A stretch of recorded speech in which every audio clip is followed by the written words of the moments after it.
ನೀನು ನಾನು ಚೆನ್ನಾಗಿ ಮುದ್ದಾಗಿದ್ದೀನಿ ಗೈಸ್. ಆ್ಯಕ್ಚುಲಿ ಎಂತ ಗೊತ್ತುಂಟಾ, ಗುಡ್ಡೆಯಲ್ಲಿ ಬಂದಿದ್ದೀನಿ ನಾನು ಇವತ್ತೇ, ಅದೇ ಸೀಸನ್. ಓಕೆ, ಎಂಥ ಸೀಸನ್ ಅಂತ ನಾನು ನಿಮಗೆ ಹೇಳ್ತೀನಿ. ನಿಮಗೆ ಪೆಜಕಾಯಿ ಅಂದರೆ ಗೊತ್ತುಂಟಾ? ಅದೇ ಒಂದು ಪೆಜಕಾಯಿ ಫ್ರೂಟ್ ಗುರು.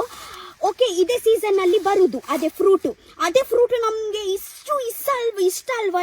ಇಷ್ಟ ಅಲ್ವಾ. ಅದೇ ಕಾಯಿ ಉಂಟು, ಬಟ್ ಪರವಾಗಿಲ್ಲ. ಅದೇ ಫ್ರೂಟ್ ನಾವು ಒಂದು ಗೋಣಿಯಲ್ಲಿ ಸ್ಟೋರ್ ಮಾಡಿ 2 ದಿನ ಇಟ್ಟರೆ ಅದು ಹಣ್ಣಾಗುತ್ತೆ.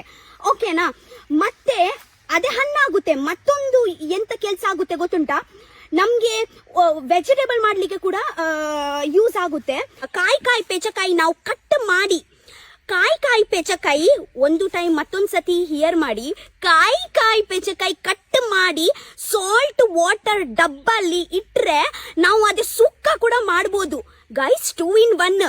ನಾವು ಫ್ರೂಟ್ಸ್ ಕೂಡ ತಿನ್ಬೋದು, ವೆಜಿಟೇಬಲ್ ಮಾಡಿ ಕೂಡ ತಿನ್ಬೋದು. ಓಕೆನಾ? ಸೊ ತುಂಬಾ ಎಕ್ಸೈಟೆಡ್ ಇದ್ದೀನಿ ಗೈಸ್. ಬೇಗ ಇವತ್ತೇ ನಾನು ನಿಮ್ಗೆ ತೋರಿಸ್ತೀನಿ ಎಷ್ಟು ಪೆಚಕಾಯಿ ಆಗಿದೆ ಅಂತ. ನಿಮ್ಮ ಊರಲ್ಲಿ ಇದೆ ಪೆಚಕಾಯಿ ಉಂಟಂತ ನನಗೆ ಕಮೆಂಟ್ ಬಾಕ್ಸ್ ಅಲ್ಲಿ ಹೇಳು. ಓಕೆನಾ? ಬೇಗ ಬನ್ನಿ.